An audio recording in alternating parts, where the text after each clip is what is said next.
Colleagues, the Senate is resumed. Resuming debate on motion number 27 for the balance of her time. Senator Omidvar. Thank you, Speaker. Colleagues, let me revert to my truncated comments on Senator Lankin's motion on the future of work.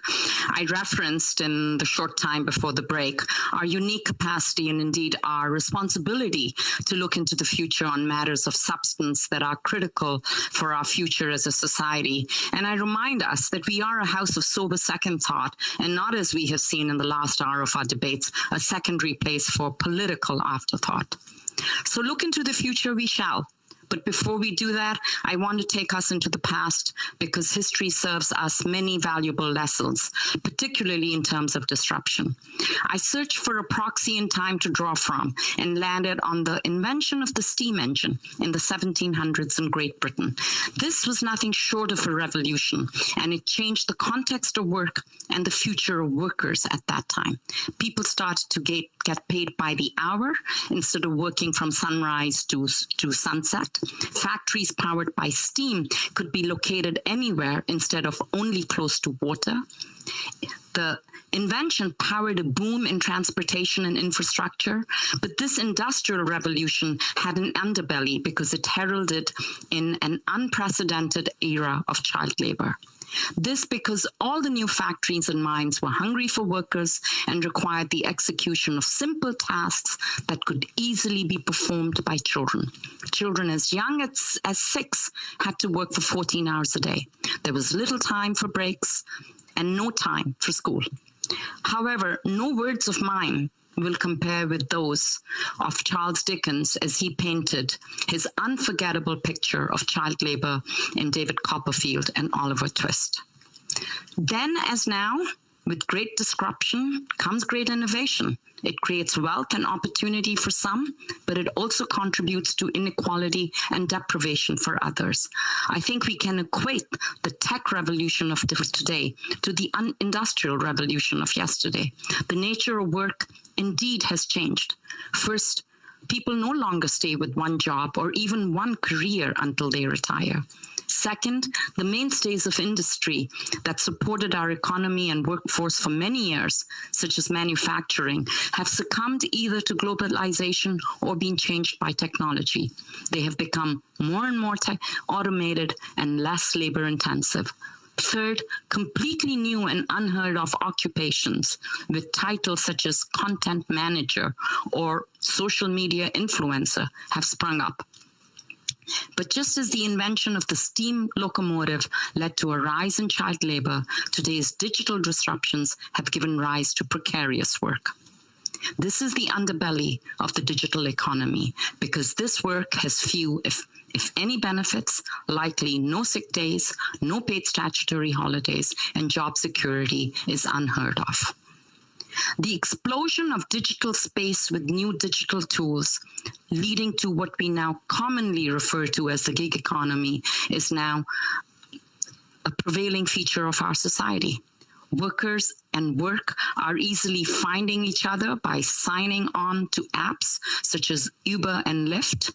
And Stats Canada tells us that this type of work has increased 70% from 2006 to 2016 and counted 1.7 million workers. That was in 2016, colleagues. That was 4 years ago. The digital space has increased so much since that time that the numbers are likely much higher today and will continue to rise. The study showed that the gig economy is not lucrative as an income generator. On average, someone only makes $4,000 in the gig economy. That is certainly not a lot of money to provide a home, food, or clothing. It may be nice pin money or a good secondary income for students, for instance, but I know you will agree with me that no one can live on that amount of money. Canadians seem to agree. A survey by Angus Reid found that 2 of 3 Canadians were concerned about the lack of benefits, and a majority were concerned about the lack of regulations that protect temporary and contract workers. I also believe that this gender-equal Senate will be interested in the place of women in the gig economy, because women participate in the gig economy more than men. But as in other industries, there seems to be a persistent wage gap.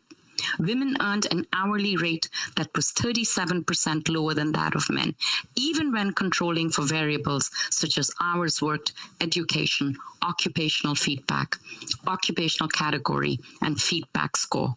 This comes from a study by the Institute for Gender and the Economy, which reconfirms the old gender bias in play in new industries. Further, I should note that the highest share of gig workers is in the arts, entertainment, and recreation industry sectors that are traditionally big employers of women. Another demographic contributor to the gig economy are recent immigrants. A full 1/3 of all male gig workers were recent immigrants. This is not surprising to me. We still have not been able to deal with unemployment and underemployment of recent immigrants, even though I do want to give credit to all levels of government for trying. Ryerson University, in a research project led by Laura Lamb, points to the mountains of hurdles that immigrants face in getting a job in their field of experience on the one hand, and then compare this difficulty with the ease with which they can find other employment through digital platforms. This pushes more and more immigrants to the gig economy. The research concludes that gig work has become sort of a new rite of passage for new immigrants. The sweatshops of yesterday have now been replaced by the gig platforms of today. And all this is marketed as the sharing economy in the name of innovation. I am hopeful, though, that we may be able to solve this most wicked of problems with the aid of technology. If digital platforms can link drivers of cars with riders, then there must be a way of linking immigrants with credential recognition in ways that we may not be able to imagine today. Technology can be a great enabler, and already there are digital platforms that leach out interviewer bias based on foreign-sounding names. As you may have heard, interviewers screen out resumes simply based on the fact that they have a name they are unfamiliar with, possibly without recognizing their own bias. It is technology that has served up a solution to this problem.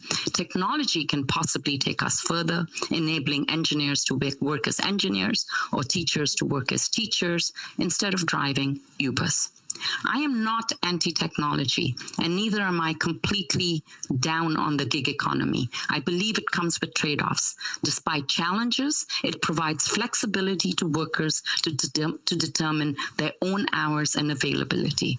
It allows for a quick way to make money if you happen to lose a job or can't get a job. It provides many the opportunity to earn a bit of extra income, let's say students or retirees. Plus, it can help provide work-life balance. So the study must look for ways to leverage the positives and deal with the negatives in this, figuring out how this brave new world will work for everybody.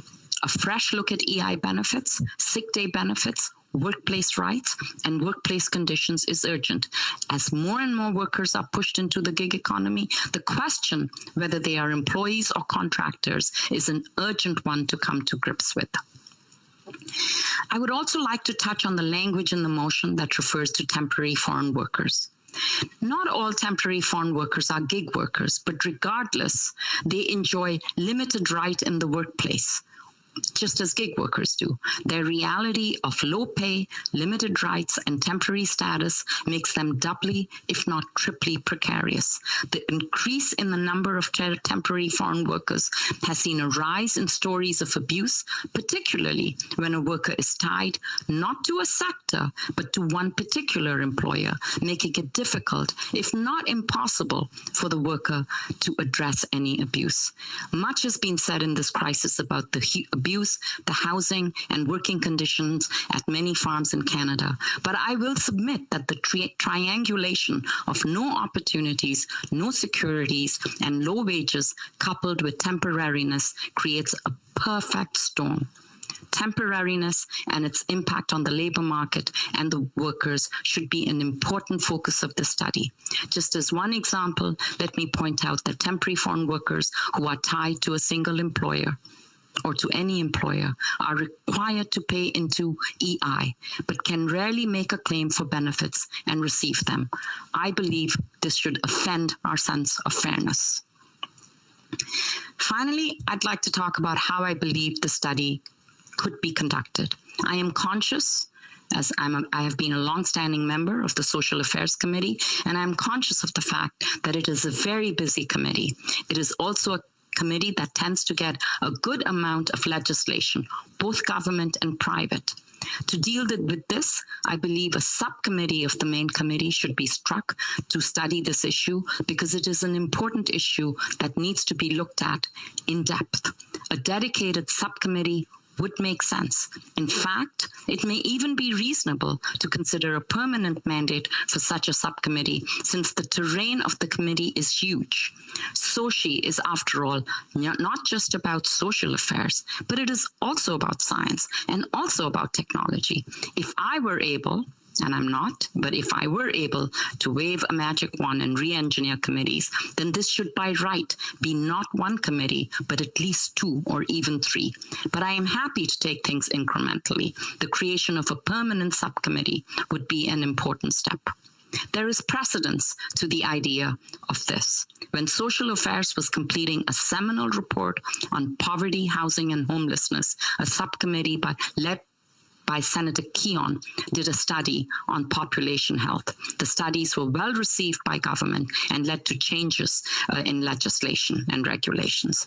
In conclusion, I believe that this is an important study to focus on the disruptions, positive and negatives that the gig economy has created, to examine changes in legislation and regulations that will protect both workers, the economy, and employers, to look at the particular demographics that are impacted, such as women, immigrants, and temporary workers, and be bold enough to imagine new solutions to new and old problems. Colleagues, I urge us to get on with this work. Thank you.